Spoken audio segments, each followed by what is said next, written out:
And here we go with another episode of Muscles and Magic the Gathering. And today we are going to cover off one of my favorite commander decks of all time, maybe the prize of my collection. It's my $2,600 zombie deck. And I promise you, this is the greatest zombie deck you have ever seen. I'll also make you two more promises, all right? If you watch this video, one, you'll be wildly entertained, and then two, you will learn, whether you're a beginner or you're an advanced player, all kinds of cards and all kinds of synergies and combos which will make your zombie deck better. Now, Muscles and Magic the Gathering, I am Bobby Maximus. I am the Muscles, and this right here, this is Magic the Gathering, and it's time to get down to business. Actually, before that, I do want to remind you that if you look in the show notes, this entire deck is on my Moxfield website. So with all that said, let's get this party started. And this commander today is a black-blue commander called the Scarab God. I think it's the best zombie commander. Some people will say it's Wilt the Rot Cleaver. And that card is actually in this deck. It's kind of my secret commander, if you will. But I think this one reigns supreme. At the beginning of your upkeep, each opponent loses X life, and you scry X, where X is the number of zombies you control.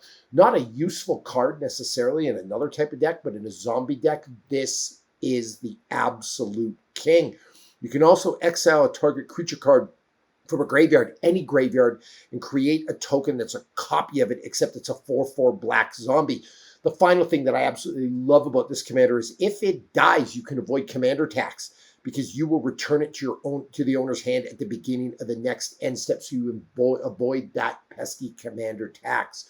All right, so that is my commander. Now on to the creatures. All right, first one up, Mikaeus the Unhallowed.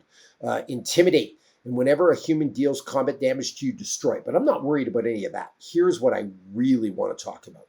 Other non-human creatures you control get +1/+1, have Undying. What does Undying mean?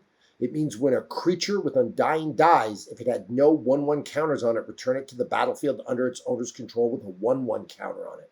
Why is that so important? Well, look at this next card. Spoiler alert, Walking Ballista. This will create an infinite combo to do damage to your opponents. This is a non-human creature. It enters the battlefield with X 1/1 counters on it. You can put a 1/1 counter on it, and when you remove a 1/1 counter on it, it deals 1 damage to any target. So basically what you do, you drain this thing at 1/1 counters. It goes to a 0/0. You do the damage to your opponent. It dies. It goes to the graveyard. Because it is non-human, it comes back to the graveyard with a 1/1 counter on it. You remove that counter. It goes back to the graveyard. It comes back, and you do infinite damage to an opponent. This combo right here is a game ender for the entire table. God of Eternal Kefnet. You may reveal the first card you draw each turn as you draw it. Whenever you reveal an instant or sorcery card this way, copy that card. This is useful for all the tutors I have in this deck. I run a lot of tutors because I want to get the combos I need, especially paying competitively. So this is good because I will use this in combo with an Imperial Seal, a Diabolic Tutor, if you will, or a Demonic Tutor, a Diabolical Intent, Vampiric Tutor. So this ends up being a really, really good card for that. Cryptbreaker, another one of my favorite zombies, super low casting cost. You discard a card and put a 2/2 black zombie creature token onto the battlefield. Here's the deal with the discarding.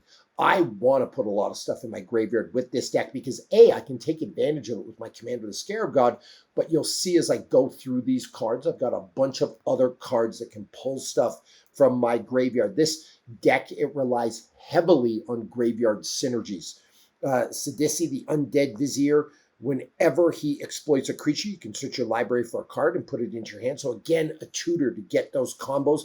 I've got a bunch of different ways to tutor that Mikaeus and Walking Ballista combo out if I want, or other combos. So I rely heavily on that. The Unstoppable Slasher. Love that when he does damage to a player, they lose half their life. It's a great card. The Poppet Stitcher. Poppet Stitcher, whenever you cast an instant or sorcery, create a 2/2 black zombie creature with Decayed. But the key to this card is if I have 3 or more tokens, I can transform this. And all those 1/1 tokens I have turn into 3 3s. So that is a great card for this deck. And it's also a great blue include for a 2-color zombie deck. Prophet of the Scarab. Whenever this creature enters, draw cards equal to the number of zombies you control, the zombie cards in your graveyard, whichever is greater. Usually I have a lot of both, so I'm going to draw a lot of cards. There's a super powerhouse in this deck. One of my favorite cards from the Ether Drift set. Jisa and Geralf. Whenever they enter, you put the top 4 cards of your library into the graveyard. Again, a way to get stuff to my graveyard. You're going to see that again and again and again in this deck. And a couple of points I want to make. Number one, magic cards, yes, they can be powerful just on their own, right? Like a Mana Crypt is going to go hard in any deck. A Jeweled Lotus is going to go hard in any deck, even though they're banned. I'm using those as examples because I have a strong belief they're going to be unbanned soon, maybe even by the time this video's out. A Mox Diamond is going to go hard in any deck. Some other magic cards like this may not work well for you in a non-zombie deck, but in a zombie deck where you can put stuff into the graveyard, and you rely heavily on that, and then you can cast zombie creatures from your graveyard, this is a super powerful card. I used to make the mistake of looking up the value of cards and deciding whether they were good or not. The value on this card's limited because it only works with zombies. It doesn't mean it's not a good card, right? Some of the cards in this deck are worth a lot of money. Some are worth nothing. Now, this deck is $2,600 total. So it's a huge, huge value of this deck.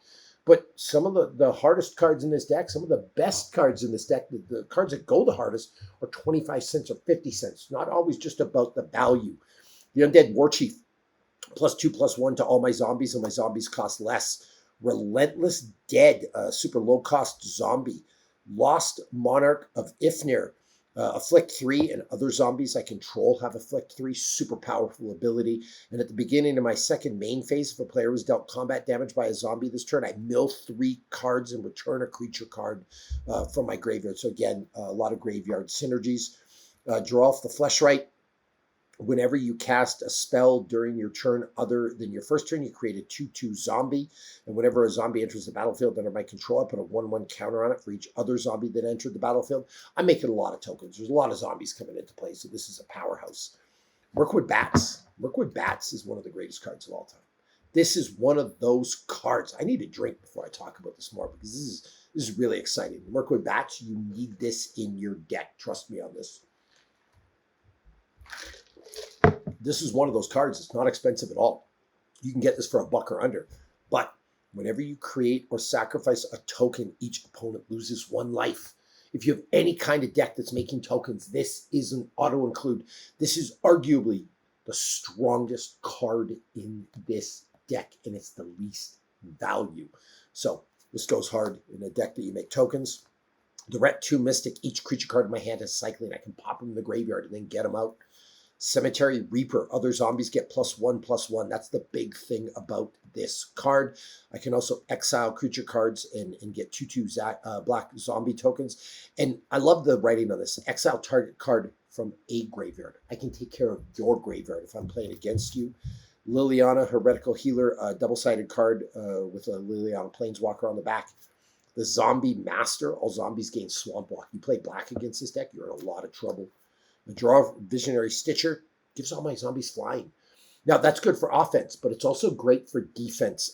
Sometimes the limitations of these Kinfolk decks, especially when you look at goblins and zombies, there's not a lot of flyers inherently.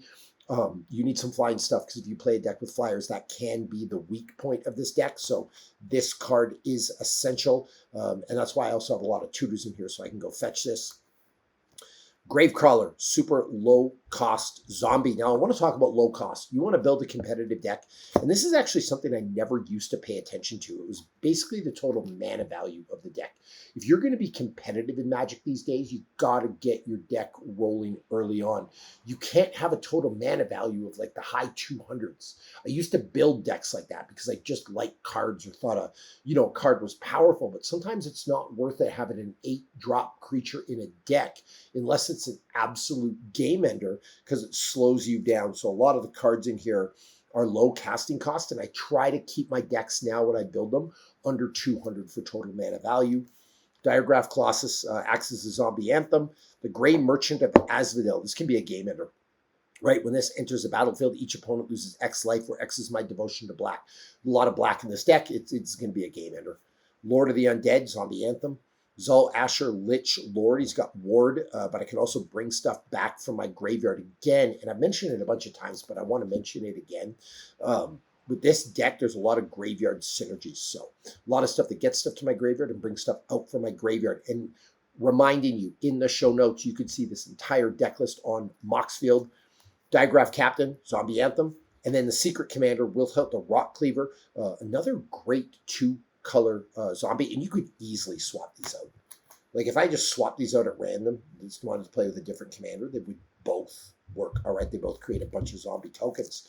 Now that we've done creatures, let's go to Planeswalkers. Liliana, the Last Hope. All right, it's a way to take care of other people's creatures or get stuff into and out of my graveyard. Liliana the Veil, discard a card function. That's going to be important later because there's a discard theme in this deck too. Liliana Vess. And then we have Liliana of the Dark Realms. It's a Japanese version from Secret Lair. This creates a ton of mana for me. Those are my Planeswalkers. My instants and sorceries. Counterspell. Toxic Deluge, great way to board wipe, kill creatures. Cyclonic Rift, game changer. Entomb, it acts as a tutor because I can get stuff in my graveyard. I actually consider this a secondary tutor. This doesn't work well if you can't get stuff from your graveyard, but if it's this deck and you can get stuff from your graveyard, this is as good, sometimes better than like a vampiric tutor. Yawgmoth's Will, the ultimate card ever created in Magic to get stuff from your graveyard. Demonic Tutor, Imperial Seal, Damnation, a board wipe. I'm not worried about board wipes. Board wipes can be tricky because you wipe your creatures out too. Not this deck because I want stuff in my graveyard. Buried Alive, search your library for up to 3 creature cards, put them in your graveyard, then shuffle. Again, a secondary tutor. Mystical Tutor, Force of Will, best counterspell ever created, arguably. An offer you can't refuse, a counterspell I can get out turn 1. Insatiable Avarice, another tutor. Fierce Guardianship, another great counterspell. Another tutor, Vampiric. All the tutors are in this deck. Flusterstorm, a great counterspell. And then Bolas' Citadel, a game changer. All right, then we go over to artifacts. We got Lucille, a great card from the Walking Dead Secret Lair. Equipped creature gets +2, +0, and menace. And whenever that creature attacks and a defending player sacrifices a creature, and if they do, you create a Walker token. We have Mana Crypt, banned right now, but I think this is not going to be banned, so I'm not taking it out of my decks. If I was going to play in a tournament where this was banned, I would replace this with a Mox Diamond. Now, I just got to say, I would have a Mox Diamond in every single deck. Like, let's be serious. But I have 53 Commander decks right now. My goal is to get 100. I don't have 53 Mox Diamonds, so I have to pick and choose where they go. So that's the change that I would make for that. Arcane Signet, Mana Ramp again. Skull Clamp works really good with 1/1 tokens as a card draw engine. Talismans.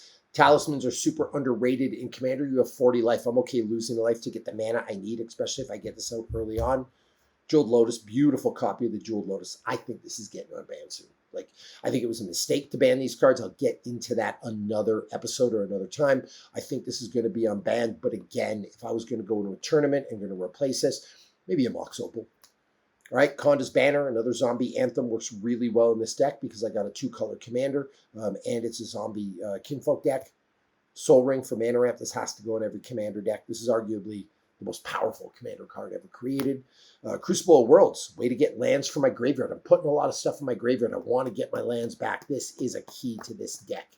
If you're building a deck that's throwing stuff in your graveyard, you need a Crucible of Worlds. One Ring, great for card draw, game changer. Vanquisher's Banner. I think this is the best anthem for Kinfolk decks because of the card draw. Jet Medallion. My black spells cost 1 less to cast. Maybe not useful in a 5-color deck, in a 1-color deck or a 2-color deck like this. It is incredible. And we talked about that discard theme. This brings it all together. I think this is, as the years go on, people are going to look at Ether Drift, and this is going to be seen as one of the most powerful cards. Whenever you discard a card, choose one that hasn't been chosen this turn. Draw a card, create a treasure token. Each opponent loses 3 life. Because of the cycling features in this deck, because I'm able to put stuff in my graveyard, this card is essential. This is something I would tutor for. All right, now let's look at not lands yet. I was getting a little excited because I got some great lands, but my 3 enchantments. I only have 3 enchantments in this deck. Cover of Darkness, give all my creatures fear. Rooftop Storm. Doesn't work in a non-zombie deck, but in a zombie deck, I bring out all the zombies for free. And the necroduality, whenever a non-token zombie enters, I create a token. This deck is going to create all the zombie tokens, hundreds and hundreds and hundreds. I actually think the only deck I have that creates more tokens at like a ferocious rate would be my Krenko deck. That's how well this works. Now for lands, Cabal Coffers. Add a swamp to my mana pool for every swamp I control in a deck that's playing heavy black. This is a must. The Maze of If is a great card. Untap target attacking creature and prevent all damage from that creature. A Cursed Duneyard, a way to regenerate my zombies. The Black Gate from Lord of the Rings. I think this is a great land. As it enters, I pay 3 life. If I don't, it enters tapped. And then the ability here, you can choose a player with the most life or tied for the most life, and target creature can't be blocked by creatures that player controls this turn. It's a way to end the game. Volrath Stronghold, get stuff from my graveyard and put it on top of my library. Rivendell, it's a way to scry and look ahead. Havengal Laboratory, I can investigate. That means I create a clue token, and it's a draw card engine, right? And then I can transform it. And then when this land transforms into Havengal Mystery, return target creature card from the graveyard to your battlefield. So you can see there's a lot of cards that are built around getting stuff from my graveyard. There's a lot of card draw stuff. I haven't talked about it a lot this episode. A lot of card draw in this deck as well.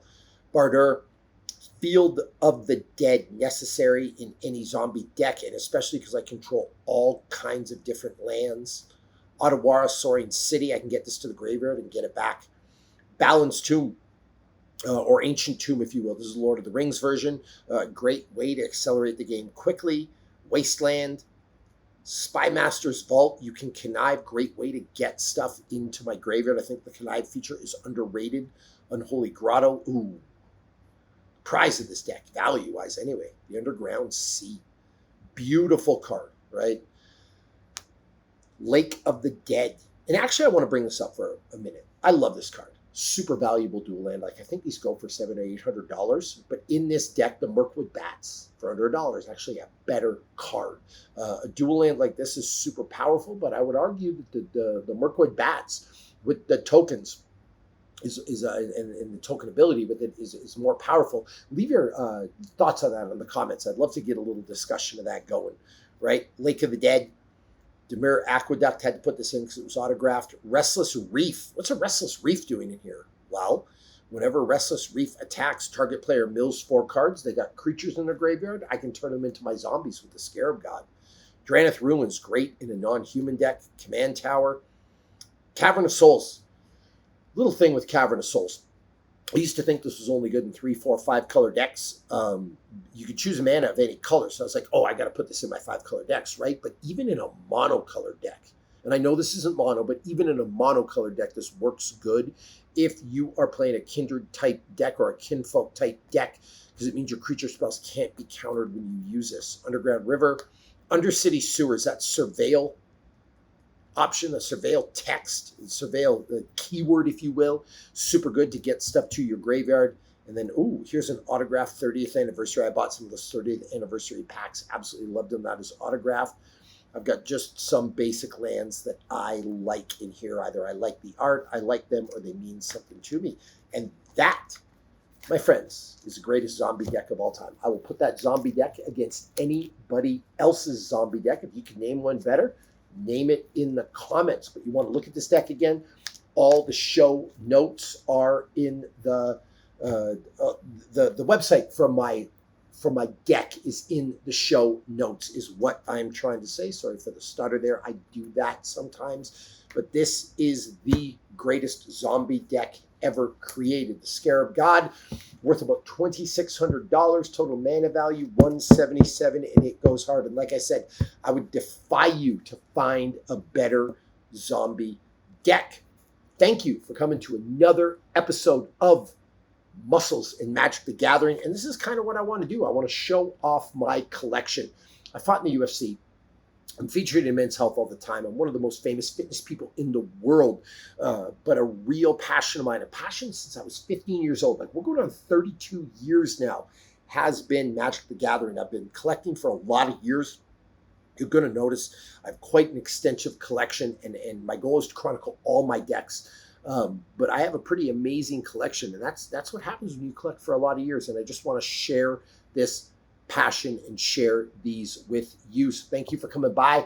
We try to keep these episodes 20 minutes or under, so you can watch them, enjoy, and move on with your day. So hopefully you like them as much as I like recording them.